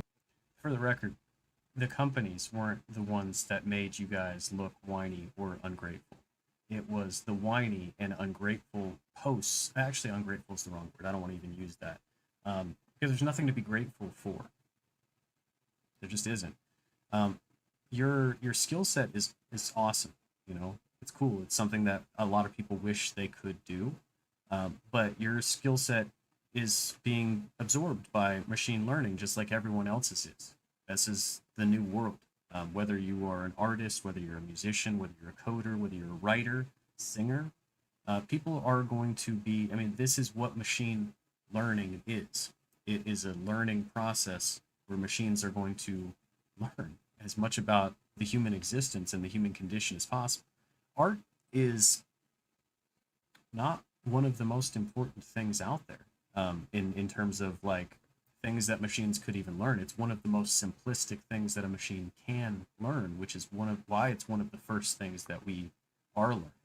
It's actually more impressive to be able to do like critical thinking and things like that. So those are going to be the next phases when we see art combined with stuff like critical thinking, and it won't be as much of a recreation because it's going to be completely unique, and that'll be a different conversation. Mad about this. These systems are collecting artists' work and employing it in for-profit commercial ventures, which they often hide behind the smokescreen of their non-profit status, citing the intent of academic research, making them difficult to attack. They depend on visual artists to be docile, and there are examples of them dealing with other industries more inclined to litigation much differently, broadcasting an egregious double standard. Every video, post, or discussion I see from my peers that handles the topic of AI art with sanguine submission turns my stomach, and I feel embarrassed for them. It is infuriating to watch them casually accept what these systems are doing, especially when they've been unarmed by these same deceptions in so many other areas. We all deride the same anti-humanist values when exhibited by social media, the labor field, and on and on. How many times must we fail to learn this lesson? Is there nothing we will not relinquish? Whatever you see your friends doing, whatever you hear from the desperate and the scared, do not join them in their bovine acquiescence. The giant companies designing and releasing these systems are manipulating the narrative, and they are depending on our ritual suicide. As has happened in so many other arenas, they are going to let you fight their war for them and have a snap. Bovine acquiescence, ritual suicide. Snapping at each other for picked over bones like hyenas. They are going to make you comfortable with artistic cannibalism on a scale unheard of before now. But this is not the time for artists to divide. We must have honest discussions with each other, defend each other, and put this information out into the artistic sphere. Argument. The AI just collects references from the internet the same way artists do.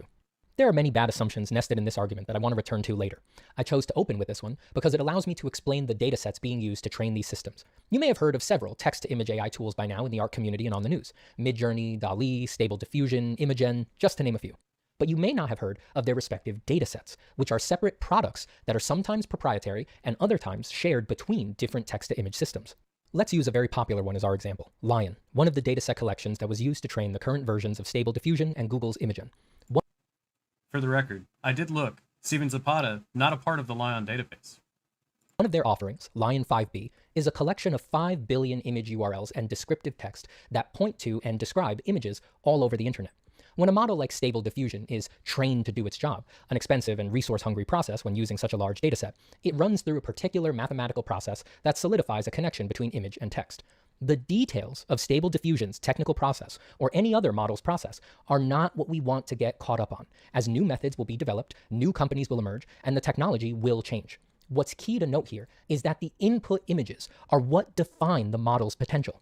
The performance of the model would not be possible without all of the data fed into it, much of it copyrighted.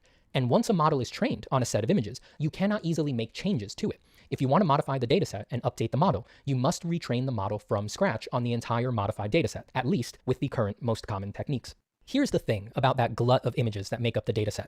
There's anything and everything in there. Your art might be in there, pictures of your face might be in there, private medical imagery has been found in there. That's because the images are located and cataloged indiscriminately, and the sheer number of them makes the collection as a whole a labyrinthine mess to navigate and understand.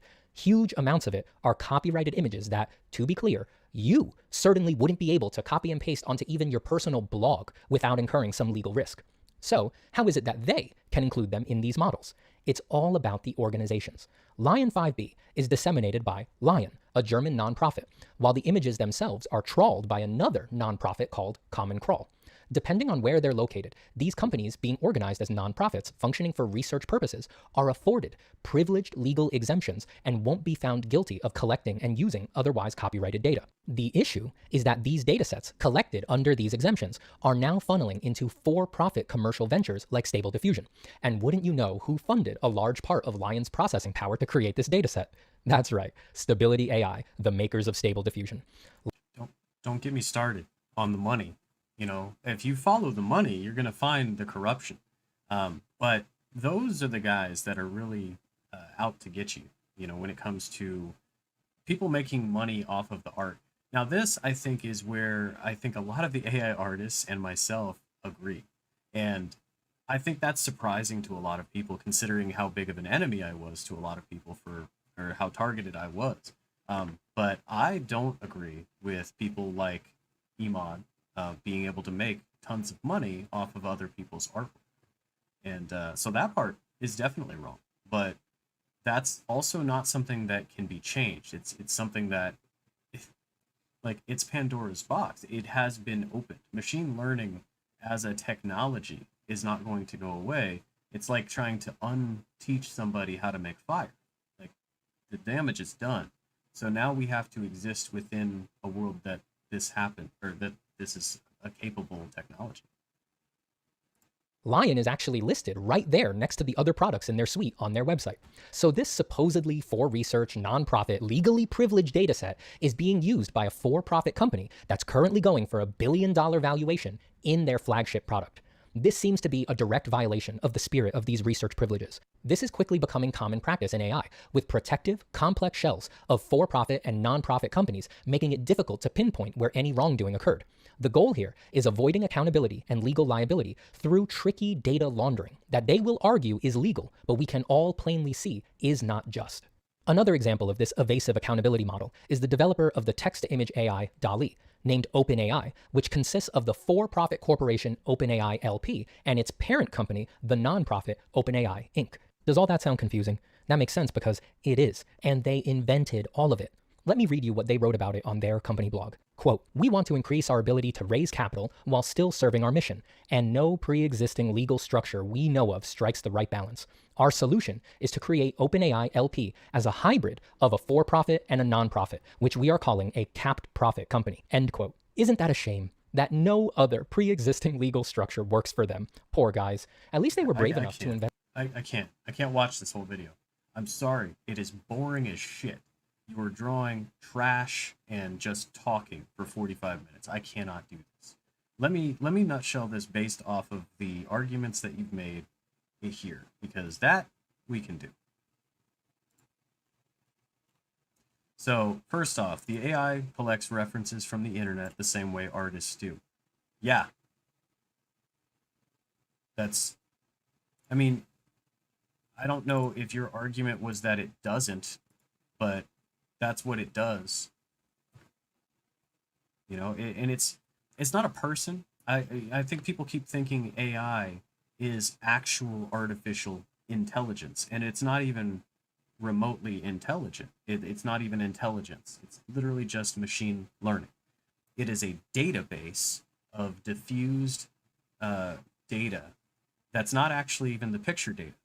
So let me wax a little nerd here for a minute. So the idea with I take a picture of a sunset and I show it to a machine learning model.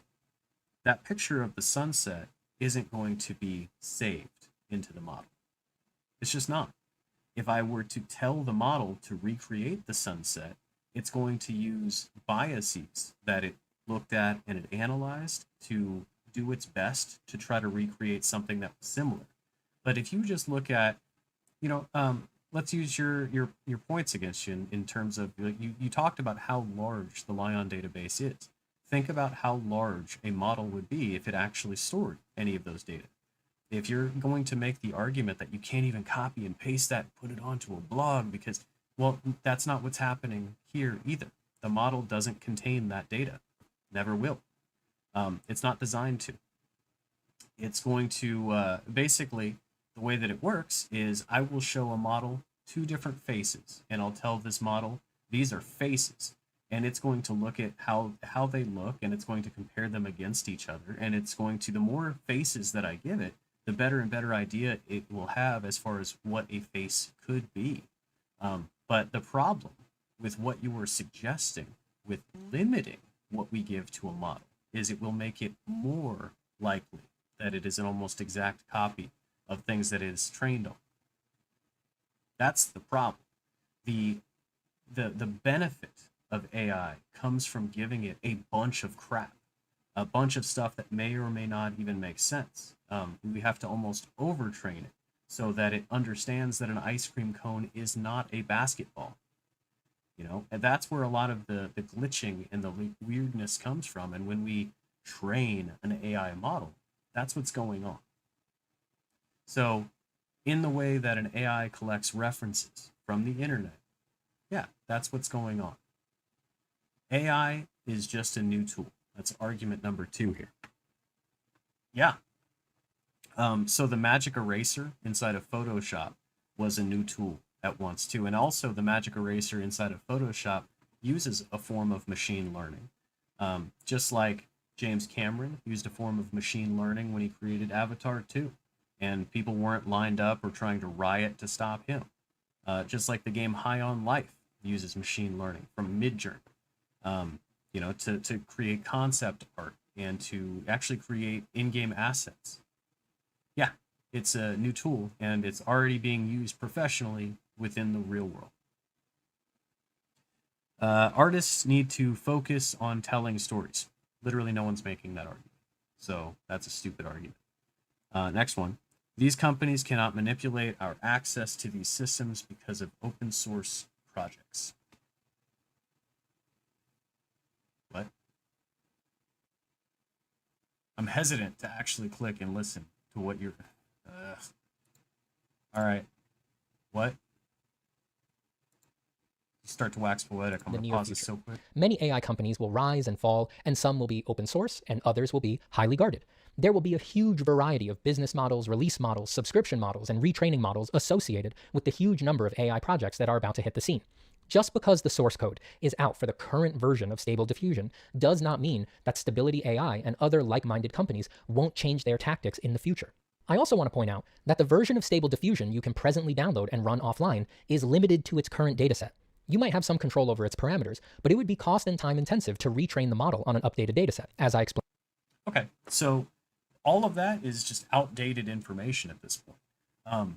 Stable Diffusion is now one of the more versatile things that you could make. And actually, there's a ton of different models. Like, I would probably estimate thousands of different flavors of models. Everything from, Sam does art flavored models, which there's lots of those now. But there's also tons of different models for things like, I want to make pictures that look like Pixar, for example. I want that stylized 3D model look, or I want specific rendering engines. What was it? Redshift from NitroSock recently, and that was like 2 months ago. That was basically a rendering engine Dream Booth type of special. So because of Dream Booth, because of tools, and that was actually a Google creation from my understanding, and it was designed originally with ImGen in mind. But it seems like that tool has kind of defeated this particular talking point, if that was the original direction that you were talking about. And the battle is so multi-pronged at this point too, and I think that's the other part that AI artists should understand, is that I don't necessarily need to use your art to make my AI art look exactly like your art if I wanted to, for example. There's nothing at all that would stop me from just asking an intermediary artist to just simply draw something like yours, or I could just trace. There's tons of workarounds for legalities. All right, so let's move on. Don't people do the same thing with reference as the AIs do? Yes. In fact, I challenge you to show me one of your pieces of art that isn't derivative. And if you can show me something completely original that you put all of the original thought into and you didn't build off of the knowledge of others, and that, show me that art and show me where you gave, actually, don't show me that art. Show me any other piece of art, but show me that you've credited literally every single person that gave you, like, derivative ideas. And that's the argument that a lot of people are unfortunately trying to make against anyone trying to create AI art. And it's frustrating, as you can imagine. The AI can never replicate the soul of an artist. No one's saying that they could. That would be a weird claim.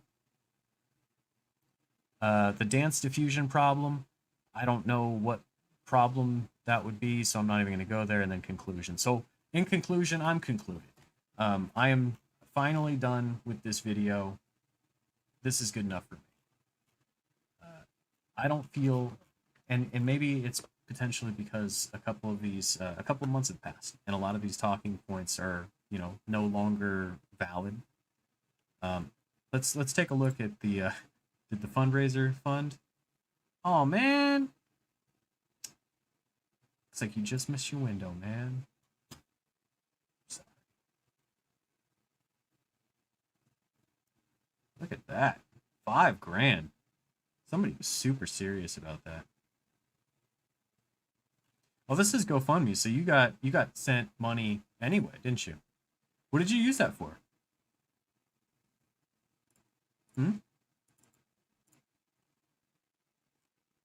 Because, like, it didn't, did it stop AI art? Or did you just take money from artists? See, this is the type of thing that I actually have the problem. This is the thing that I'm actually fighting. So I think that's enough of the end of art. This video, this argument, I'm done with this. Actually, I think that's going to be the stream for today. I did cover the games that I wanted to cover, and I do want to get a little bit more prepped before I jump into that other one, because I'm gonna have to get like another like unzipper or something like that. But I should be able to cut something up out of this, I believe. For those of you that popped in and out, I do thank you for watching. For those of you who are enjoying the VOD, thank you for appreciating the VOD. Love that. And if you got any questions, comments, anything like that, be sure to leave them in the comments below. As always, thanks for watching.